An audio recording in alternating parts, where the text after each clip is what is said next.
नमस्कार, ये आकाशवाणी शिमला है। अब आप राजकुमारी चंदेल से प्रादेशिक समाचार सुनिए। आज के मुख्य समाचार। मुख्यमंत्री जयराम ठाकुर ने कहा, राज्य सरकार जनजातीय क्षेत्रों के कल्याण व विकास के लिए प्रतिबद्ध। राज्यपाल बंडारू दत्तात्रेय ने ग्रामीण स्तर तक आइसोलेशन केंद्र स्थापित करने पर दिया बल। केंद्रीय वित्त राज्य मंत्री अनुराग ठाकुर ने प्रदेश में कोरोना से निपटने को लेकर किए गए प्रबंधों का लिया जायजा। और प्रदेश के किसानों से एफसीआई 10 जून तक करेगा गेहूं की खरीद। गेहूं खरीद का लक्ष्य किया 2 गुना। कोविड संक्रमण में बढ़ोतरी जारी है। हम अपने सभी श्रोताओं से अपील करते हैं कि वे लापरवाही न बरतें, सभी एहतियाती उपायों का पालन करें और 44 वर्ष से अधिक के लोग जिन्होंने कोविड वैक्सीन की पहली डोज लगा ली है, सही समय पर दूसरी डोज लें। इन 3 सरल उपायों का पालन करते हुए सुरक्षित रहें।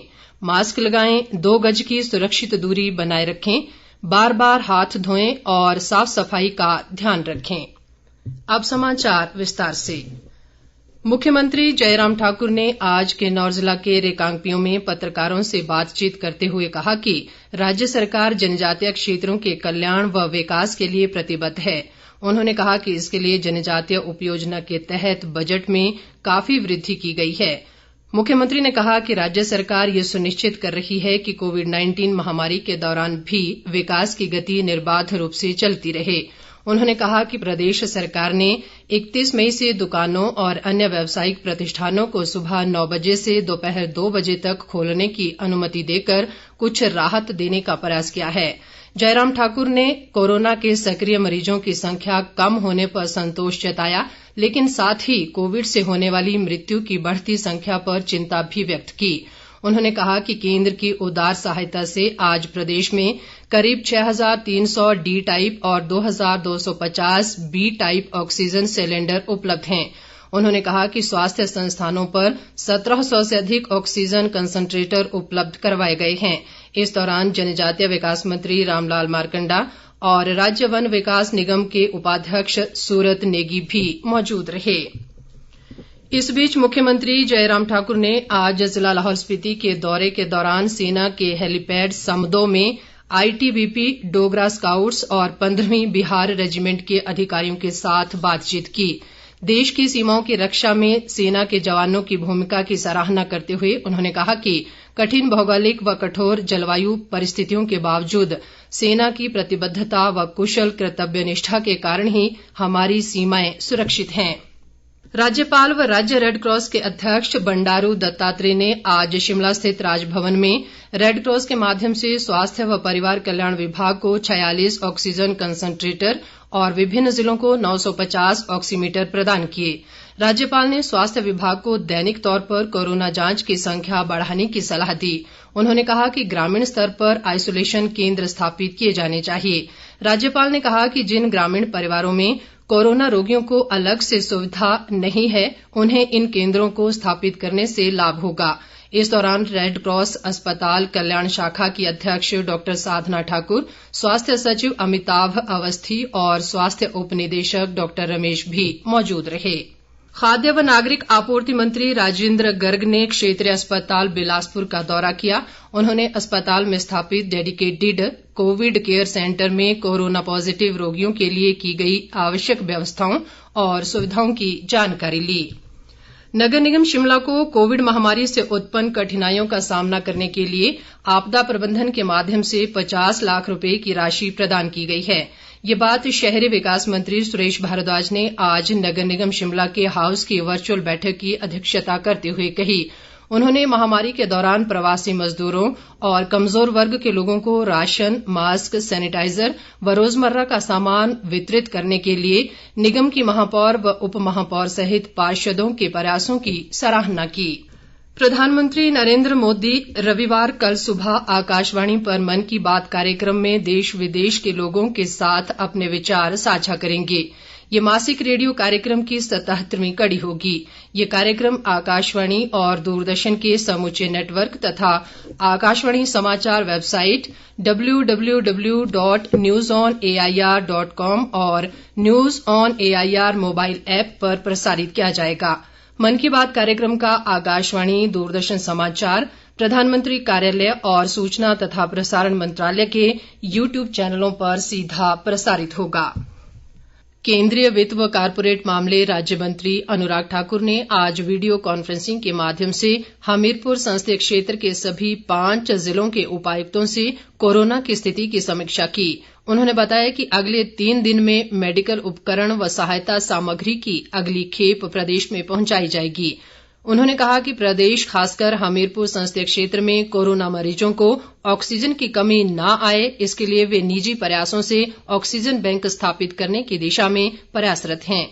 अनुराग ठाकुर ने कहा कि 300 ऑक्सीजन कंसंट्रेटर, 3 ऑक्सीजन प्लांट व 200 ऑक्सीजन सिलेंडर मिलाकर जल्द एक ऑक्सीजन बैंक स्थापित किया जाएगा, जिससे 700 बिस्तरों को निर्बाध रूप से ऑक्सीजन आपूर्ति हो पाएगी।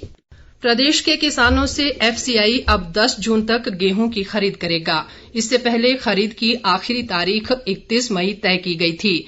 ग्रामीण विकास व कृषि मंत्री वीरेंद्र कंवर ने बताया कि इस फैसले से प्रदेश के लाखों किसानों को लाभ मिलेगा। वीरेंद्र कंवर ने कहा कि FCI ने प्रदेश में गेहूं की खरीद का लक्ष्य भी 6,000 से बढ़ाकर 12,500 मीट्रिक टन कर दिया है। उन्होंने कहा कि कोरोना संकट के बीच किसानों को अपनी गेहूं बेचने की समस्या न हो, इसके लिए FCI के सहयोग से गेहूं खरीद केंद्र खोले गए हैं, जो किसानों की पूरी गेहूं खरीदने तक जारी रहेंगे। प्रदेश में आज कोरोना के 1,262 नए मामले सामने आए हैं, जबकि 2,738 लोग स्वस्थ हुए हैं। राज्य में कोरोना के कुल मामलों की संख्या 1,88,604 तक पहुंच गई है, जिनमें से 1,68,524 लोग स्वस्थ हो चुके हैं। राज्य में वर्तमान में कोरोना के 16,989 सक्रिय मामले हैं। आज प्रदेश में कोरोना से 30 लोगों की मृत्यु हुई है और इसके साथ ही कोरोना से मरने वालों की संख्या 3,070 हो गई है। इस बीच राष्ट्रीय स्वास्थ्य मिशन के निदेशक डॉक्टर निपुण जिंदल ने कहा है कि प्रदेश में अब तक कोरोना की 23,48,419 डोज दे दी गई हैं और टीकाकरण अभियान सुचारू रूप से चल रहा है।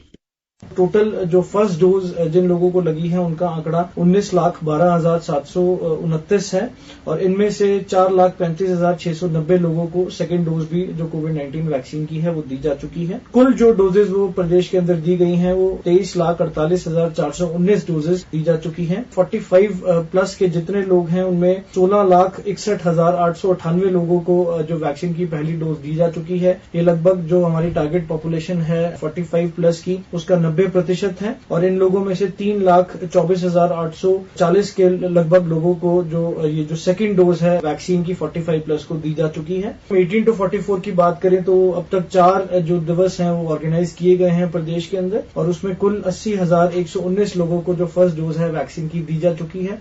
राज्य सरकार ने जनजातीय व दुर्गम क्षेत्रों के लिए 18 से 44 वर्ष की आयु वर्ग के कोरोना टीकाकरण के लिए अब ऑन स्पॉट रजिस्ट्रेशन की सुविधा दी है। टीकाकरण के लिए स्लॉट बुकिंग व रजिस्ट्रेशन के लिए नेटवर्क समस्या के चलते ये कदम उठाया गया है। लाहौल स्पीति के जिला स्वास्थ्य अधिकारी डॉक्टर रंजीत वैद ने बताया कि जिले के कई क्षेत्रों में नेटवर्क सुविधा नहीं थी, जिसके चलते लोगों को सेल्फ रजिस्ट्रेशन व स्लॉट बुकिंग में दिक्कत आ रही थी। स्थानीय लोगों ने ऑन स्पॉट रजिस्ट्रेशन सुविधा प्रदान करने के लिए शासन व प्रशासन का आभार जताया है।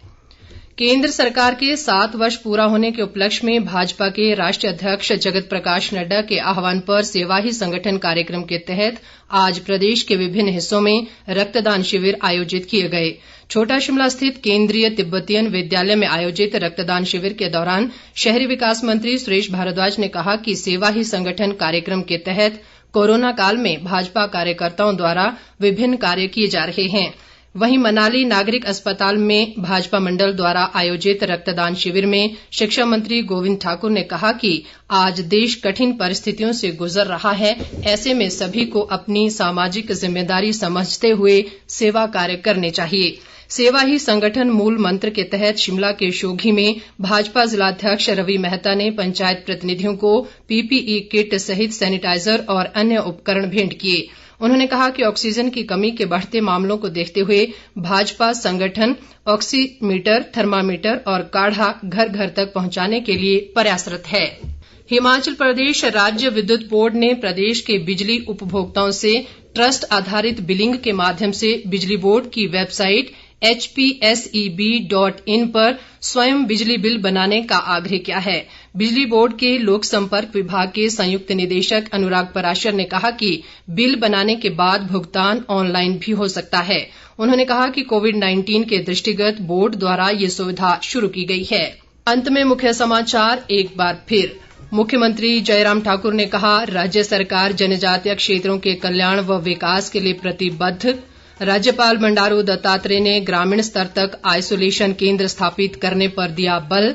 केंद्रीय वित्त राज्य मंत्री अनुराग ठाकुर ने प्रदेश में कोरोना से निपटने को लेकर किए गए प्रबंधों का लिया जायजा। और प्रदेश के किसानों से एफसीआई 10 जून तक करेगा गेहूं की खरीद। गेहूं खरीद का लक्ष्य किया 2 गुना। इसके साथ ही ये समाचार बुलेटिन समाप्त हुआ। नमस्कार।